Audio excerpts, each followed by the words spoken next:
Saya pernah dialog dengan satu orang Kristen di pesawat. Saya kadang-kadang kalau safar ada orang non-muslim sebelah saya ajak dialog gitu kan. Begitu duduk sebelah saya lalu saya bilang, Bapak, kebetulan itu di Jakarta Surabaya, sejam 10 menit lah. Saya tanya, Bapak siapa? Kenalan sama saya. Waktu ini kisah 10 tahun lalu lah ya. Ya 10 tahun lalu orang jenggotan kayak saya seperti apa? Ya, dianggap teroris, ini super terorisnya. Waktu itu memang saya sudah jenggotan, kemudian dia sama saya di sebelah. Kemudian saya kenalan, lalu dia lihat saya agak sini, selalu saya bilang sama dia, Pak, bagaimana pendapatnya tentang Islam? Lagi panas-panasnya Islam teroris waktu itu. Oh, Islam itu kejam, Islam itu pembunuh, apalah inilah, semua keburukan disebutin sama dia. 20 menit semuanya buruk nih Islam.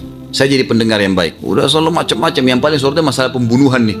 Karena ini bom waktu itu kasus 11 September, gitu kan. Ini kasusnya begini-begini dan seterusnya. Baik. Udah selesai. Sudah 20 menit saya jadi dengar saja. Terus saya bilang, Bapak udah selesai? Sudah, baik. Itu kan tadi pendapat Bapak tentang agama saya. Bisa nggak saya cerita tentang agama saya, Pak? Menurut saya, itu kan menurut Anda tadi. Supaya fair saya juga bicara. Oh ya, silakan. Baik, saya bilang. Pertanyaan pertama saya, Bapak agama apa? Dia bilang Katolik. Terus saya bilang, kebetulan beliau orang Chinese, Katolik. Terus saya bilang, Bapak agama apa? Dia bilang Katolik. Pak, Bapak mau nggak kalau satu Katolik membunuh, saya bilang sebagai orang Muslim, semua Katolik pembunuh? Oh nggak mau, Pak. Kenapa Bapak nggak mau? Nggak fair. Oke, begitu juga Islam. Satu dua orang membunuh, bukan semua Islam yang pembunuh. Karena dalam Islam kami dilarang membunuh, Pak, nggak boleh. Kami nggak boleh bunuh.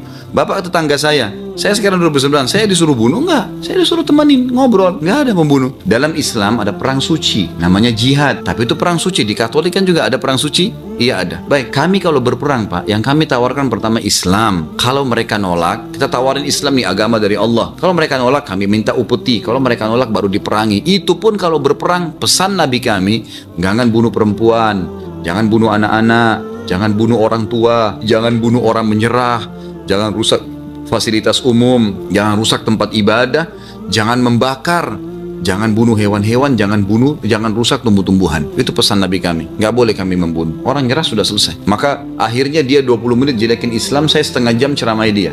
Ya. Alhamdulillah setelah itu berubah persepsinya. Oh begitu ya Pak, saya juga punya Quran terjemahan di rumah saya. Dia juga mau belajar Islam. Alhamdulillah, yang penting saya sudah bisa luruskan tentang agama saya gitu. Ternyata memang persepsi-persepsi ini banyak yang salah nih. Dan umat Islam terpengaruh. Orang non-muslim buat isu, kita terpengaruh. Sebentar ini teroris lah, sebentar ini fundamentalis lah, sebentar ini apalah, segala macam istilah-istilah dikeluarkan gitu kan. Maka ini semua kita harus umat Islam sadar, jangan terprovokasi dengan masalah seperti ini. Kita harus tahu Islam itu mulia, Islam itu yang mulia.